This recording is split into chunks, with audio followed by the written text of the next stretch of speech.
ಮುಖ್ಯಮಂತ್ರಿ D K Shivakumar ಹೀಗೆ ಹೇಳ್ತಾ ಇದ್ರೆ, ಮತ್ತೊಂದು ಕಡೆ ರಣದೀಪ್ ಸಿಂಗ್ ಸುರ್ಜೇವಾಲಾ ಈ ಅಸಮಾಧಾನ ಶಮನಕ್ಕೆ ಫೀಲ್ಡ್ಗೆ ಇಳಿದಿದ್ದಾರೆ.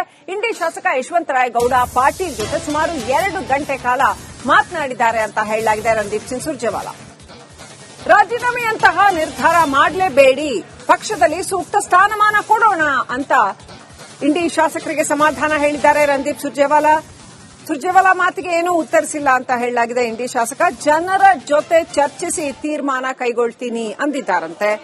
ಇಂಡಿ ಶಾಸಕ ಯಶವಂತರಾಯಗೌಡ ಪಾಟೀಲ್ ರಣದೀಪ್ ಸಿಂಗ್ ಸುರ್ಜೇವಾಲಾ ಅವರನ್ನ ಭೇಟಿಯಾಗಿ ಹೊರಬರ್ತಾ ಇರತಕ್ಕಂಥ ದೃಶ್ಯಗಳು. ನಿನ್ನೆ ರಾಜೀನಾಮೆ ಪತ್ರವನ್ನ ಕೊಟ್ಟಿದ್ರು.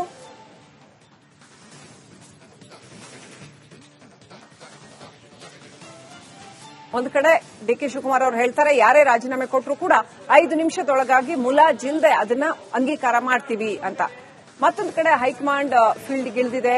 ಈ ಒಂದು ಅಸಮಾಧಾನದ ಕಿಚ್ಚನ್ನು ಆರಿಸೋದಕ್ಕೆ ರಣದೀಪ್ ಸಿಂಗ್ ಸುರ್ಜೇವಾಲಾ ಫೀಲ್ಡ್ಗಿಳಿದಿದ್ದಾರೆ. ಇಂಡಿ ಶಾಸಕ ಯಶವಂತರಾಯಗೌಡ ಪಾಟೀಲ್ ಜೊತೆ ರಣದೀಪ್ ಸಿಂಗ್ ಸುರ್ಜೇವಾಲಾ ಮಾತನಾಡಿದ್ದಾರೆ. ಈ ವಿಚಾರಕ್ಕೆ ಸಂಬಂಧಪಟ್ಟಂತೆ ಇನ್ನಷ್ಟು ಮಾಹಿತಿಯನ್ನು ಪಡ್ಕೊಳ್ಳೋಣ. ನಮ್ಮ ಪ್ರತಿನಿಧಿ ಬಸವರಾಜ್ ಕನೆಕ್ಟ್ ಆಗಿದ್ದಾರೆ. ಬಸವರಾಜ್, ಇದು ಒಂಥರ ಬಹಳ ನಿರ್ಣಾಯಕವಾದಂತ ಒಂದು ಸನ್ನಿವೇಶ. ಇರೋ 136ರಲ್ಲಿ ಹೀಗೆ ಕಳ್ಕೋತಾ ಹೋದ್ರೆ ಎಲ್ಲೋ ಒಂದ್ ಕಡೆ ಸಮಸ್ಯೆ ಆಗತ್ತೆ ಅಂತ ಹೈಕಮಾಂಡ್ಗೂ ಅನಿಸಿರ್ಬೇಕು. ಹಾಗಾಗಿ ರಣದೀಪ್ ಸಿಂಗ್ ಸುರ್ಜೇವಾಲಾ ಫೀಲ್ಡ್ಗೆ ಇಳಿದಿದ್ದಾರಾ? ಈಗ ಯಶವಂತರಾಯಗೌಡ ಪಾಟೀಲ್ ಇರ್ಬೋದು, ಬಿಕೆ ಸಂಗಮೇಶ್ ಇರ್ಬೋದು, ಇವರುಗಳ ರಾಜೀನಾಮೆಯನ್ನೆಲ್ಲ ಆಕ್ಸೆಪ್ಟ್ ಮಾಡ್ತಾರಾ? ಹೇಗೆ ಬಸವರಾಜ್?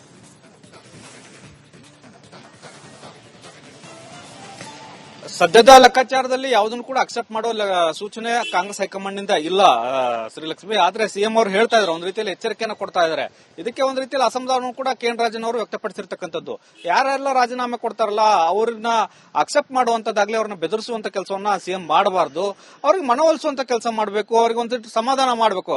ಸಹಜವಾಗಿ ಎಲ್ಲರಿಗೂ ಕೂಡ ಅಸಮಾಧಾನ ಆಗೇ ಆಗುತ್ತೆ. ಹಿರಿಯರಿದ್ದಾರೆ, 4 ಬಾರಿ 5 ಬಾರಿ ಗೆದ್ದಂತವ್ರು ಇದ್ದಾರೆ, 6 ಬಾರಿ ಗೆದ್ದಂತವ್ರು ನಾಡಗೌಡ, ಅಂತವ್ರಿಗೆ ಸಚಿವ ಸ್ಥಾನ ಸಿಕ್ಕಿಲ್ಲ ಅಂದಾಗ ಮೊದಲ ಬಾರಿ ಅಥವಾ 2ನೇ ಬಾರಿ ಗೆದ್ದಂತವ್ರಿಗೆ ಸಿಕ್ಕಾಗ ಸಹಜವಾಗಿ ಬೇಸರ ಆಗೇ ಆಗುತ್ತೆ. ಅವ್ರನ್ನ ಕೂತು ಕರೆದು ಮಾತಾಡಿಸಿ ಅವ್ರಿಗೆ ಸಮಾಧಾನ ಮಾಡಿ ಮುಂದಿನ ಹಂತದಲ್ಲಿ ಮುಂದಿನ ದಿನಗಳಲ್ಲಿ ನಿಮ್ಗೆ ಈ ತರದ ವ್ಯವಸ್ಥೆಗಳನ್ನ ನಾನೇ ನಿಂತು ಮಾಡಿಕೊಡ್ತೇನೆ ಅಂತ. ಯಾಕಂದ್ರೆ ಹಿಂದೆ ಭರವಸೆ ಕೊಟ್ಟವ್ರಿಗೆಲ್ಲರಿಗೂ ಇವತ್ತು ಒಂದಷ್ಟು ಜನಕ್ಕೆ ಸಚಿವ ಸ್ಥಾನ ಕೊಟ್ಟಿದ್ದಾರೆ ಅಂದಾಗ ಇವ್ರಿಗೂ ಭರವಸೆ ಕೊಟ್ಟರೆ ಅವರು ಒಂದಷ್ಟು ಕಾಯುವಂತ ಕೆಲಸವನ್ನ ಮಾಡ್ತಾರೆ. ಆ ಕೆಲಸವನ್ನ ಸಿಎಂ ಅವರು ಮಾಡಬೇಕು ಅನ್ನುವಂಥದ್ದು ಒಂದು ಅಭಿಪ್ರಾಯ ಕಾಂಗ್ರೆಸ್ ಪಕ್ಷದಲ್ಲಿ ವ್ಯಕ್ತವಾಗ್ತಾ ಇದೆ. ಜೊತೆಗೆ ಹೈಕಮಾಂಡ್ ಕೂಡ ಯಶವಂತರಾಯಗೌಡ ಪಾಟೀಲ್ ಅವರನ್ನ ಮನವೊಲಿಸುವಂತ ಕೆಲಸವನ್ನ ನಿನ್ನೆ ರಾತ್ರಿ ಮಾಡಿರ್ತಕ್ಕಂಥದ್ದು. ಸ್ಪಷ್ಟವಾದಂತಹ ಭರವಸೆನ ಅವರು ಕೊಡದೇ ಇದ್ರು ಕೂಡ ಒಂದು ಸುರ್ಜೇವಾಲಾ ಅವರು ಮನವೊಲಿಸುವಂತ ಕೆಲಸವನ್ನು ಮಾಡಿದ್ದಾರೆ. ಆದ್ರೆ ರಾಜೀನಾಮೆ ಪತ್ರವನ್ನು ವಾಪಸ್ ಪಡಿತೇನೆ ಅನ್ನುವಂತ ನಿಟ್ಟಿನಲ್ಲಿ ಇನ್ನೂ ಕೂಡ ಯಶವಂತರಾಯಗೌಡ ಪಾಟೀಲ್ ಅವರಿಲ್ಲ. ನಾನು ಕ್ಷೇತ್ರದ ಜನತೆ ಜೊತೆ ಮಾತನಾಡಿ ನಿರ್ಧಾರ ಮಾಡ್ತೇನೆ ಅನ್ನುವಂತ ಮಾತನ್ನ ಸುರ್ಜೇವಾಲಾ ಅವರು ಹೇಳಿ ಕಳಿಸಿದ್ದಾರೆ. ಈಗ ಬಿಕೆ ಸಂಗಮೇಶ್ ಅವರ ಕಥೆನೂ ಹಾಗೆ.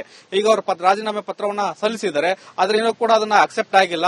ಒಂದು ಮನವೊಲಿಸುವಂತ ಕೆಲಸಗಳು ಮುಂದಿನ ಹಂತಗಳಲ್ಲಿ ಆಗುತ್ತೆ. ಕೆಲವೊಂದಿಷ್ಟು ನಾಯಕರು ಸಿದ್ದರಾಮಯ್ಯ ಅವರು ಕೂಡ ಅಸಮಾಧಾನಗೊಂಡಿರೋದ್ರಿಂದ ಸಹಜವಾಗಿ ಅವ್ರೇನಾದ್ರೂ ಸರಿಯಾಗಿದ್ದಿದ್ರೆ ಈ ಸಂದರ್ಭದಲ್ಲಿ ಅವರು ಕೂಡ ಮಧ್ಯ ಪ್ರವೇಶ ಮಾಡಿ ಒಂದಷ್ಟು ಶಾಸಕರಿಗೆ, ಹಿರಿಯ ಶಾಸಕರಿಗೆ ಕಿವಿ ಮಾತು ಹೇಳುವಂತ ಕೆಲಸವನ್ನ ಮಾಡ್ತಾ ಇದ್ರು. ಸ್ವಲ್ಪ ತಾಳ್ಮೆಯಿಂದ ಇರಿ ಅನ್ನುವಂಥದ್ದು. ಆದ್ರೆ ಪಕ್ಷದಲ್ಲಿ ಈ ಒಂದು ಕ್ಯಾಬಿನೆಟ್ ವಿಚಾರವಾಗಿ ಬಹಳಷ್ಟು ಜನರ ಅಸಮಾಧಾನ ಇರೋದ್ರಿಂದ ಸಹಜವಾಗಿ ಈಗ ಒಂದು ರೀತಿ ಬೂದಿ ಮುಚ್ಚಿದ ಕೆಂಡದಂತಿದೆ. ಸಿದ್ದರಾಮಯ್ಯ ಅವರು ಅಸಮಾಧಾನಗೊಂಡಿದ್ದಾರೆ. ಇನ್ ಕಡೆ ಈಗ ಡಿ ಕೆ ಶಿವಕುಮಾರ್ ಅವರು ಎಲ್ಲವನ್ನು ಕೂಡ ಬಗೆಹರಿಸಬೇಕಾದಂತವರು, ಮುಂಚೂಣಿ ಸ್ಥಾನದಲ್ಲಿ ಇದ್ದುಕೊಂಡವರು, ಅವರೇ ಎಚ್ಚರಿಕೆಯನ್ನ ಕೊಡ್ತಾ ಇದ್ದಂತ ಸಂದರ್ಭದಲ್ಲಿ ಕೆಲವೊಂದಷ್ಟು ಶಾಸಕರು ಕೆರಳುವಂತ ಕೆಲಸವನ್ನು ಕೂಡ ಮುಂದಿನ ಹಂತಗಳಲ್ಲಿ ಆಗಬಹುದು. ಈಗಷ್ಟೇ ಎಲ್ಲರೂ ಕೂಡ ಗುಂಪಾಗಿ ಸೇರಿ ಒಂದಷ್ಟು ಮಾತುಕತೆಗಳನ್ನ ಆರಂಭಿಸಿದ್ದಾರೆ. ಅದು ಯಾವ ತಿರುವುಗಳನ್ನ, ಯಾವ ಹಂತವನ್ನು ಪಡೆದುಕೊಳ್ಳುತ್ತೆ ಮುಂದೆ, ಅದರ ಮೇಲೆ ಒಂದು ರೀತಿಯಲ್ಲಿ ಈ ಒಂದು ಅಸಮಾಧಾನಗಳು ಒಂದು ದಿಕ್ಕನ್ನು ತೆಗೆದುಕೊಳ್ಳುತ್ತೆ. Shrilakshmi. Right, thank you Basavaraj ಡೀಟೇಲ್ಸ್ಗಾಗಿ.